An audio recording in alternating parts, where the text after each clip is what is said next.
Hey guys, welcome back. All right, enough messing around. Let's just continue on with chapter 11. Here we go. All right, Hebb, Sperry, and Bandura. Is that really all we'll get in there? Feels like there's somebody else in here. Maybe it's just those three. So this will be kind of interesting. So we're at the end of chapter 11. I've been implying to you in the previous parts of this chapter that they were kind of like the transition between behaviorism and cognitive psychology. And to some extent, that is true. But these characters that we're going to meet at the end are kind of distinct from that, which is why I've kind of split them apart. Hebb and Sperry specifically really kind of brought more of a resurgence into physiological psychology, into the brain, and really set the stage for what we now, that super dominant area that is neuroscience today. Kind of keep in mind that neuroscience, we haven't been talking about much neuroscientific for a while. It comes in and out a little bit, but with Hebb and Sperry, it's going to become, much more front and center, people interested in the brain, and that's their contribution. Bandura is going to, again, he fits in the learning theories chapter. So, okay, Hebb will talk about learning in physiological context. Bandura will talk about learning in a social context. So we are still talking about learning theorists here, but those sort of intervening variables that we're talking about are going to change a little bit. And so with Hebb and Sperry, it's going to be much more about what the brain, the relevance of the brain to learning, and what role is happening there. With Bandura, it's going to be much more about our social context, the people around us, and what influence do they have on our learning. And so it's still people thinking about learning in theories, but they're thinking about it in different ways. And a lot of these sort of spawn into the psychology that we know today with these different areas of like cognitive and neuroscience and social, etc. Okay, so that's the story we're going to be doing here. So let's jump into there, and let's jump right in with Donald Hebb. So Donald Hebb, Canadian, Montreal. He's out of Montreal, and really a powerful figure in psychology. I talk about a lot of the work that's done in Montreal quite often in a lot of the interviews that I do with reporters. It's really kind of had a powerful influence on how we think today, and continues to be so. And Hebb is sort of the forerunner of that. So Hebb really, he was a very physiologically minded guy. And so when he thought about learning, when he was hearing about Pavlov and Skinner and all those things, he was really thinking about it at a neuronal level and at the brain level. What is going on in the brain? And he came up with this notion of what we call now a cell assembly. So if we use this, a cell assembly is a brain process that corresponds to a particular sensory event or common aspect of a number of sensory events. I'm going to read this and then I'll give you the example to make it clear. The assembly is a closed system in which activity can reverberate and thus continue after the sensory event which started it has ceased. So something can provoke this resonance amongst the cell assembly, and even if the thing that provoked it is no longer there, the resonance can continue. So it can live on in your mind, so to speak. Also, one cell assembly will form connections with others. And it may therefore be made active by one of them in the total absence of an adequate stimulus. In short, the assembly activity is the simplest case of an image or an idea, a representative process. The formation of connections between assemblies is the mechanism of association. So there's a lot here. So let's step through this a little bit. So first of all, a brain process that corresponds to a sensory event. Let's just stop there. Let's not do this common aspect for a second. Let's just say it corresponds to a sensory event. So let me just throw a sensory event into your mind. Let's say your grandmother. If you can remember somebody, actually your actual grandmother, or somebody you think of as your grandmother, doesn't matter. That person, when you have that image of your mind, that person is defined by a number of features. What they look like, what their voice sounds like, maybe what their house smells like, what their kitchen smells like. If if your grandmother was a cooking type, you might have specific cooking smells. It may be the things your grandmother liked to do, walk, etc. And so we can imagine all these parts of our brain corresponding, like, I don't know, let's say your grandmother, I'm just going to pick some. Let's say your grandmother was a horse racer. She raced horses. Why would your grandmother? I don't know why your grandmother would do that, but let's say she did that.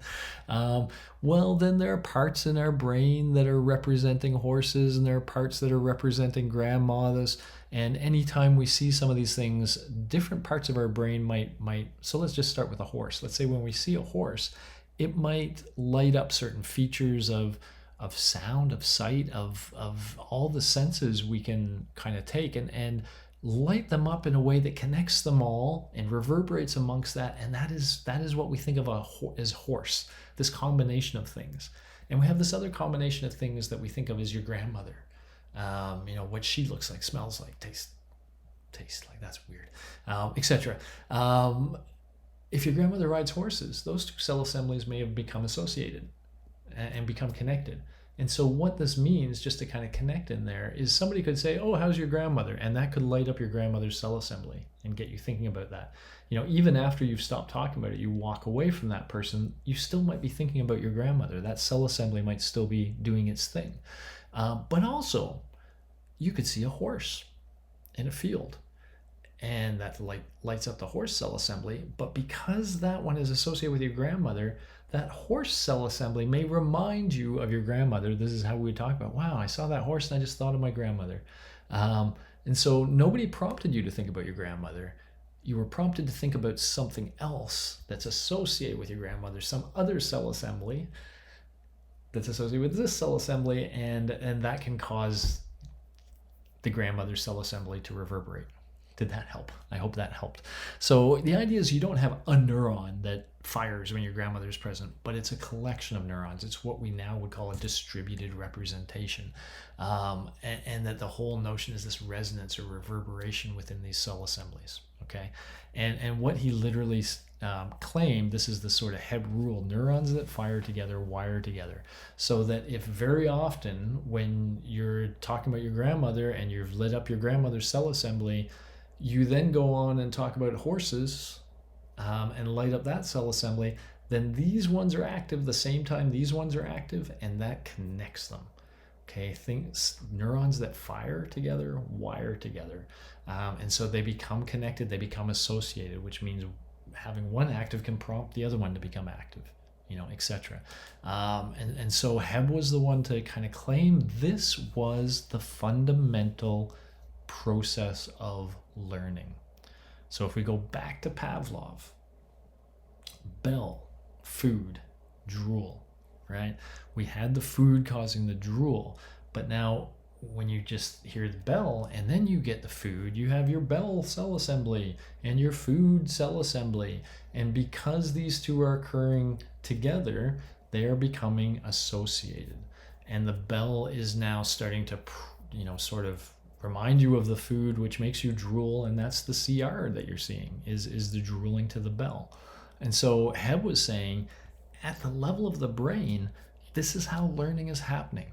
Those neurons are becoming stronger, more strongly connected. So a real physiological, when we call it a theory of learning, we're at a real physiological level here of this theory of learning. If we just kind of follow along here, cell assemblies represent the basic units of experiences that themselves become connected into phase sequences. A phase sequence amounts to one current in the stream of thought. So now we're getting back to who? I throw out to you. Stream of consciousness. Does that ring any bells? Stream of thought. William James with his metaphors. And so what Hebb is saying is when you have these thoughts that tend to occur one after another, they become phase sequences. And they can become streams of thought.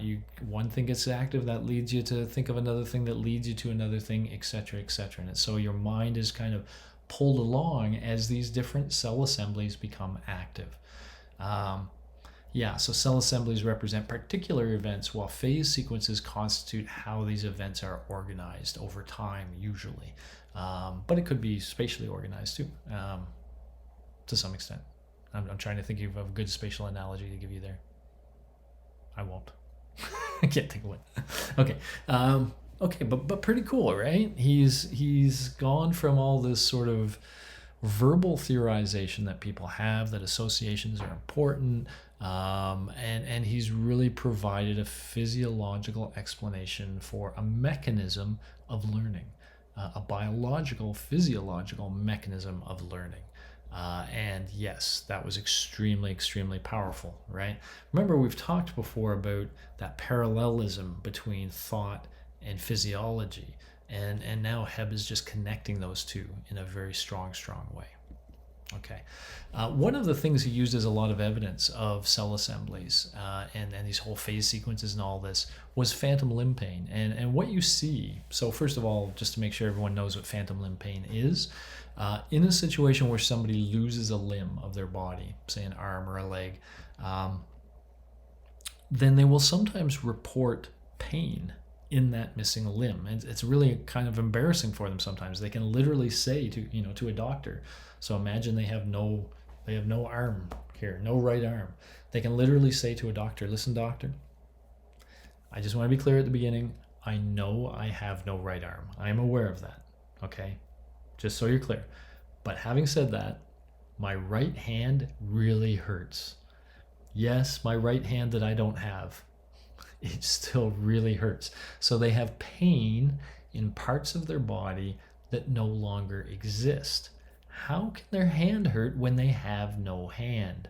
Well, what Hebb says is they had a hand. So let's just talk about it this way, first of all, just be clear. The likelihood of having a phantom limb pain increases depending on the age a person is when they lose their limb. If they lose their limb while they're very, very young, they almost have no phantom pain. But if they get older and then lose their limb, then they have phantom pain. If they're fully adult and they lose their limb, they have 100% chance of having phantom limb pain. Okay? So why? Well, because what Hebb says is early on we have this hand. The information from the hand is going to the brain, right? And specifically, you guys are now far enough along that I should be able to say it's going to the left sensory cortex area, right? Primary sensory cortex on the left side of the brain. So that information comes in there, and the claim is there are cell assemblies there that represent your hand and that know all about your hand. When your hand does things, when it feels things, when it's in pain, it's those cell assemblies over here that are actually representing what's going on in your hand. When you lose your arm and your hand, you haven't lost those cell assemblies. They continue to exist, and they can be stimulated by other cell assemblies, just like we've been talking about. And so something could stimulate your hand's cell assembly, which makes you suddenly feel your hand. And it could, in fact, result in something that was the pain, the feeling of a pain in your hand. And although you don't have a hand, you have the part of your brain that represented what it felt like when your right hand was in pain. And that part still exists. That part can still be active. And that is what gives you the feeling that you have pain in your hand. Okay, so kind of fascinating. And so he's saying, it's not really, the pain isn't really here. The pain is here. This is where you feel the pain. And so the fact that you've lost this, you can still feel the pain because you still have that. And that's the cell assembly that represents your hand. Cool.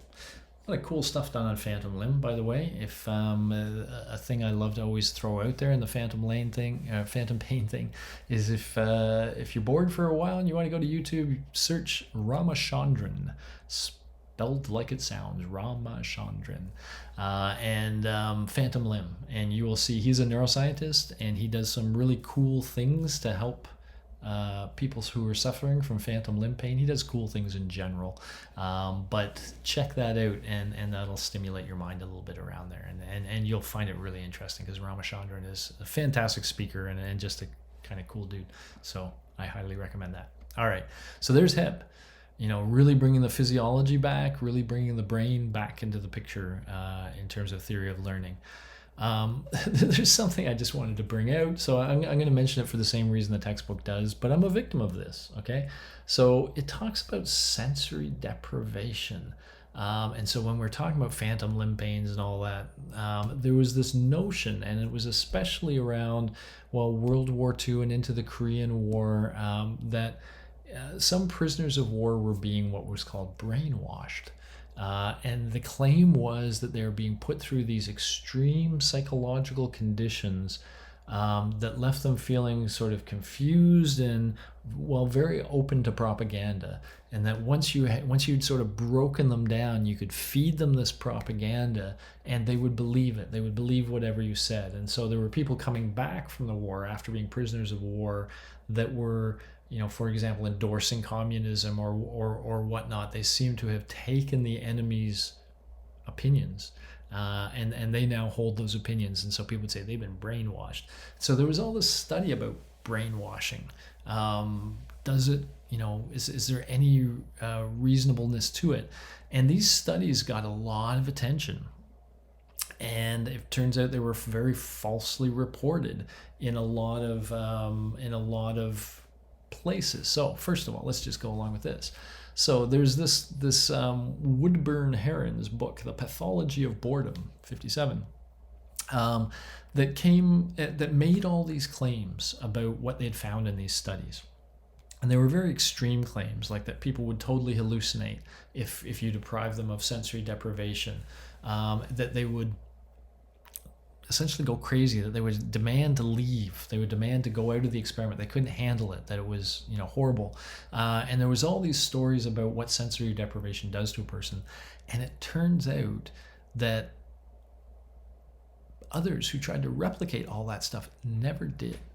Okay, so this is the beginning of maybe psychology's replication problem sometimes, that everything that was said about sensory deprivation initially turned out to be, I guess, wrong. Nobody else sort of found those same results as the initial studies did. And so the right thing for a field to do would be just to say, oh, we thought it was X, but it's not. However, this thing got a life of its own, the sensory deprivation. The whole idea of brainwashing and the original reports were so sort of provocative and interesting. The claim used to be that the mind is hungry for stimulation, and if it doesn't get some, it creates its own. And so we had all these kind of crazy ideas about the brain that sounded fascinating and etc. And then when it turned, so at that time, intro psych textbook people all included sensory deprivation in their intro psych textbooks. They talked about all these, I keep using the word crazy, I shouldn't be, but all these sort of extreme effects that kind of came out of this. And they did it partially because it was a great story. People read it and found it really fascinating. But apparently very, not long after these original reports, we knew they weren't true. And yet, despite that knowledge, these reports lived on in psychology and in intro psychology textbooks for many, many years. So down here it says, perhaps textbook authors have ignored the past 25 years of research in order to retain a good story. That despite the research, going against the story they were telling, they continued to tell the story. I continued to tell the story. It's quite possible that some of you guys took intro psychology from me before I taught this course, before I was aware of what we're talking about right now, and I would talk about this, and I would use it in my lectures as this example of the hungry brain. So when I came across this, I was like, oh, bummer. But I'm also one of them. I was guilty for many years of being caught up in the story and never realizing that the story didn't hold up. So just another little thing we throw out there about the power of intro psych textbooks to kind of spread the current belief system according to the author, but even sometimes to spread inaccurate information. And so they're very powerful devices that we have to be aware of. Okay, so just a little aside there in sensory deprivation. Another little, in the textbook, a little aside, I'm going to give it a little more attention, but Roger Sperry's split brain research, this was really fascinating. It's certainly for me, as a student of psychology, when I heard about Sperry's split brain work, it really made me think the brain and the mind were fascinating things I wanted to know more about. What's the idea? Let me give you the short story. So we typically have a left hemisphere and a right hemisphere that are connected with this corpus callosum. Think of it as a superhighway where information can go back and forth between the left and the right. And because it transmits information so fast, we literally have one brain. We have two brains that are connected so efficiently that they act as one brain. They share information so well, it's like it's one brain. But there were situations where people would get their corpus callosum cut. Why would you ever do that? The answer is mostly grand mal epilepsy. So some people are having epileptic seizures. An epileptic seizure occurs sometimes when a part of the brain in one side stimulates a part on the other side, which then sends it back to the exact same originating source. And so this electricity goes back and forth, and as it does so, it creates what we call a positive feedback loop, which means it gets stronger and stronger. So originally a little small current going this way would be a little bigger when it came back, and a little bigger when it came back, and bigger and bigger and bigger and bigger and bigger and bigger, and the electricity literally builds up until two things happen. So one is the person becomes unconscious, but the electrical activity continues to occur in the brain even though they're unconscious. And right somewhere over here we have the motor cortex, and so the electricity in the brain gets so out of control, for lack of a better word, that it starts to stimulate the motor cortex, and that makes our muscles twinge, right? So people have these what we call seizures, right? Grand mal seizures, where they lay on the floor and their body twinges and does all those sorts of things because their motor cortex is being stimulated, and that's creating all these body movements. It's embarrassing for this to happen to you in public, and then to sort of wake up on the floor with people looking at you, potentially beat up and bruised because your body's been crashing into things. And for some people this was happening 10 times a day. And they found they just couldn't live. They didn't want to go outside because they never knew when there was the seizures itself, and then there was the anxiety of waiting for one of these attacks to happen. And so they found they just wanted to stay at their home, etc. And what they decided at some point was, if we split these two brains, split this corpus callosum, the energy can't go back and forth, and therefore it can't get bigger, and therefore it can't produce a seizure. It should be an instant cure for grand mal epilepsy. It is. It works. No more epileptic seizures. Okay, so they had a few patients, they split their brain, they looked at them when they recovered, and they saw no evidence of seizures, which was great. And initially, they saw no evidence of a change. The person seemed to interact largely the same, seemed to be the same person that you were talking to. It was unclear that there was any problem here for a while. But then there were these funny reports of the patients often doing crazy things, and especially doing crazy things with their non-dominant hand. So imagine that most of these people were right-handed. Left hemisphere controls the right hand, right? And so what we would sometimes see is their left hand would do things. It was doing things like grabbing a nurse's butt, for example. Not cool. Throwing things across the room. And when it would say throw something across the room, somebody would say, why the heck did you do that? And the person would be like, I don't know. I have no idea. And it was almost like they're saying that my hand did that. I didn't do that. I don't know what's going on with, I don't know. And so there was these weird things, and Roger Sperry was the one that started studying this very precisely. And so he found a way with the right lenses. This is a little hard to explain. There's a magic underlying it all, but let me just suggest to you they figured out the magic and they got it right. So what they could do is they could present two images. And the way they've presented it is this image only fell on the left side of each retina, which goes over to the right side of the brain, and vice versa. And so this image would go to the right brain, this image would go to the left brain. And so if you now gave this person tasks, like let's say you put some cards and you said, we're going to show you an image. We're actually going to show you two images. Pick the card that's connected with the image. Okay, and so now if we showed this image, well, this side of the brain is seeing a chicken foot, right? This is what this side of the brain is seeing, as a chicken foot. This controls this arm, and so this arm is reaching for the chicken to go along with the foot. But at the same time as this arm is reaching for the chicken, this other side of the brain is seeing a snowy scene here. So snow coming in here. So this arm is reaching for a snow shovel. So one arm snow shovel, one arm chicken. And in fact, as you started interacting with each hemisphere one at a time, you started to realize that what seemed to be going on is there were two individuals now in the brain. It's like two awarenesses. And you could communicate with each separately. And they could communicate with you separately. Okay, wow. Split brain. We don't do these anymore. We've got better ways of dealing with epilepsy.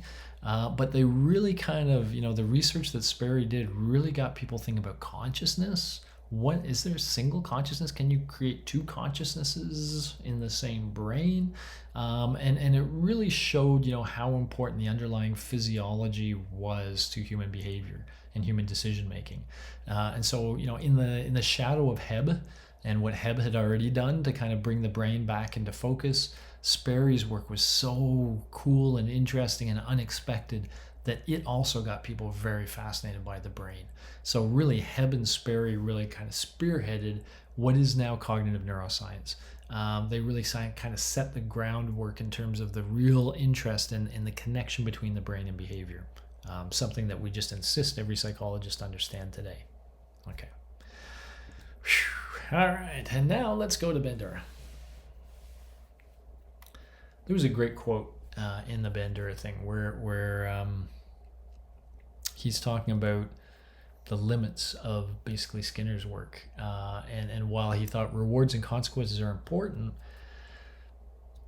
he thought there was a more powerful form of learning out there called social learning. And let's highlight what social learning is, and let's come back to Skinner to make you understand that point.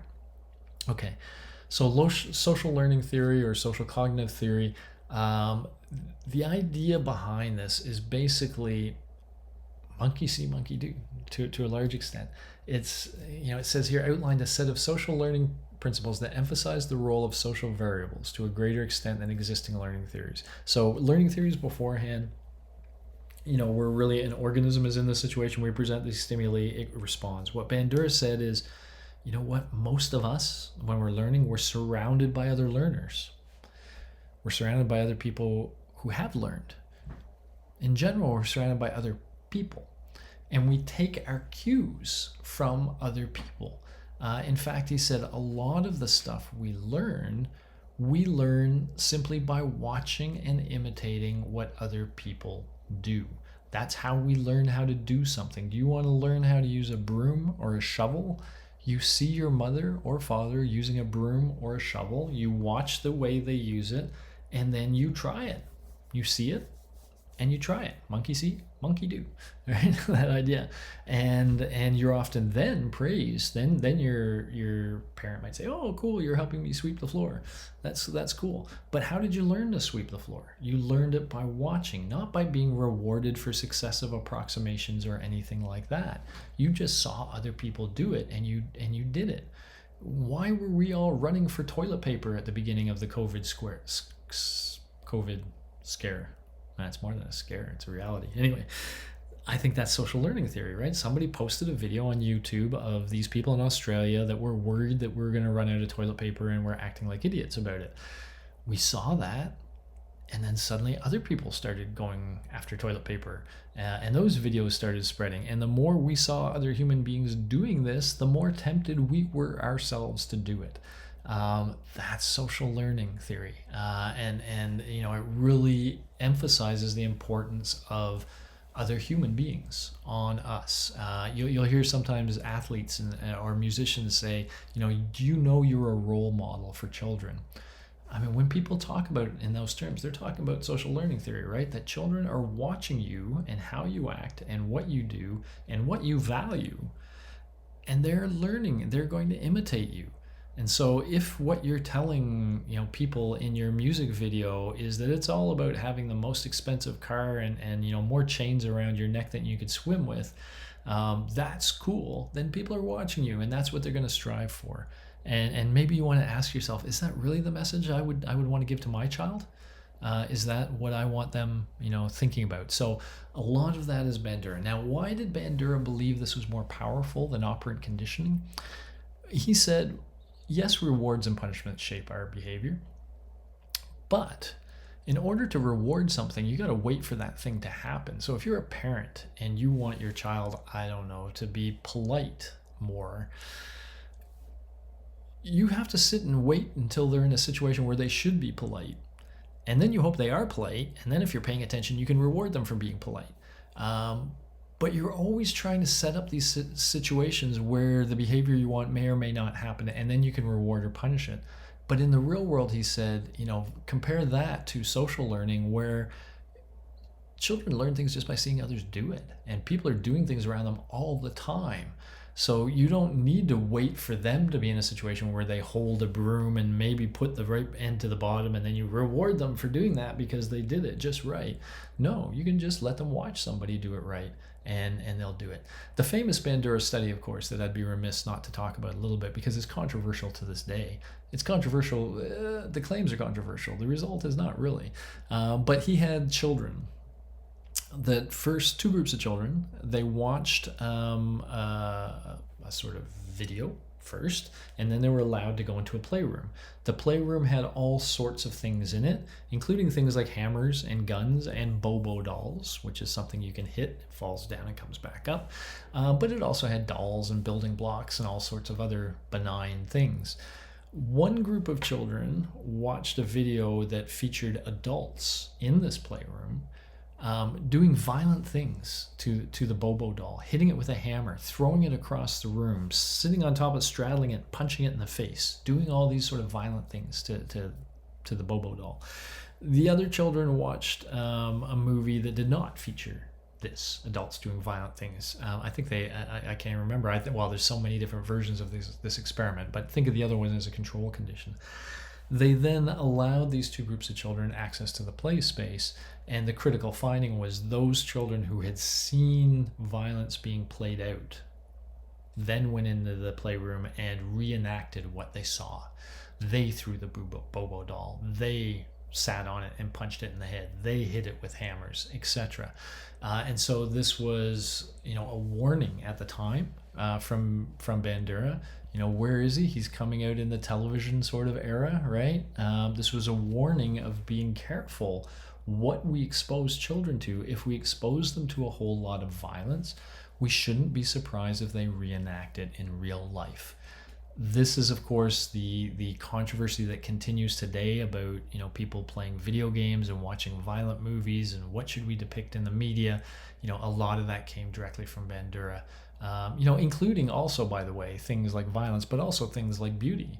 What do we think of as beauty? Well, if the media depicts, say, really skinny women as beautiful, as the hallmark of beauty, then other young girls will see that and potentially imitate that, wanting to be beautiful. And we know lots of eating disorder issues that have arisen because of that sort of situation. So that's Bandura. He's bringing in this whole social level. So hopefully you're starting to get sophisticated, right? When we think of Gestalt, and that led to social psychology and this idea of looking at the whole system. What Bandura is saying is we're now, yes, a child is learning, but the child is learning within a bigger system that includes other human beings. And what they're doing is having an impact on the learning. It's not just the experience this child is having, the direct experience a la Watson.